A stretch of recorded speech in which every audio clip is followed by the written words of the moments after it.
Ayan, lumabas na yung sikretong lagusan. Masunurin ka naman pala, Bagwis. Ihanda mo yung sasakyan na pagkakargahan at ang mga tauhan natin papuntahin muna dito. Sige po, Don Pakundo. Papupuntahin ko na po sila dito. Bumaba na kayo at tayo na dun sa sikretong lagusan para buhatin na yung mga ginto. Pakibilisan lang, sabi ni Don Pakundo. Bilisan nyo yung paghahakot ng mga ginto at huwag patamad-tamad. Bawal manguha kahit isa akin lahat yung mga ginto na yan. Bantayan mo ng mabuting ang mga to at baka may isa na magloko.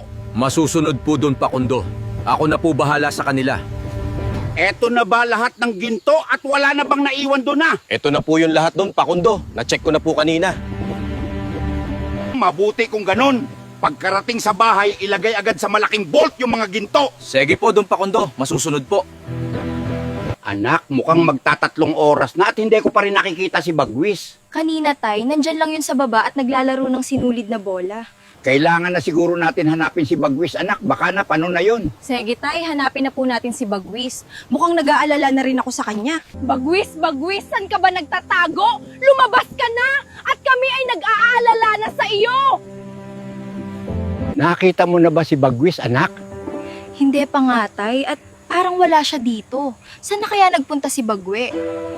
Baka nagpunta doon sa sekretong lagusan, anak ko.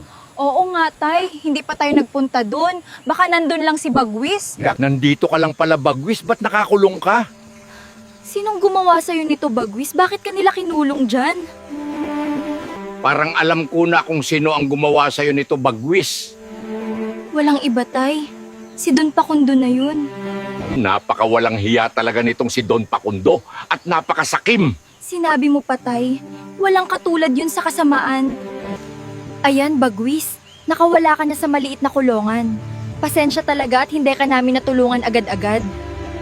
Grabe, inubos talaga ni Don Pakundo yung lahat ng ginto dito. Ano na gagawin natin ito, Tay? Nawala na lahat ng ginto. Iwan ko, anak. Nakakapanglumo talaga. Sige lang, Tay. Gagawa ako ng paraan para mabawi natin yung mga ginto. Paano mo naman gagawin yun, anak eh? Ang daming tao hanong si Don Pakundo. Mag-iisip po ako ng plano, Tay. Paano ako makakapasok doon? Sa wakas, nakuha ko na rin yung hinahangad ko na kayamanan. Ano ka ngayon, Nestor? Ang magbantay ka sa labas ng vault at huwag magpapasok ng kahit na sino. Sige po, Don Pakundo. Ako na po bahala. Kawawa naman si tatay, parang dismayado siya nung makita niya na inubos lahat ni Don Pakundo ang lahat ng ginto na nandun sa sekretong lagusan. Marami pa namang magagandang plano si tatay para makatulong sa ibang tao gamit ang kayaman ng mga ginto ng mga ninono naming mga hapon. Paano ko kaya matutulungan si tatay na mabawi yung mga ginto na hawak ngayon ni Don Pakundo?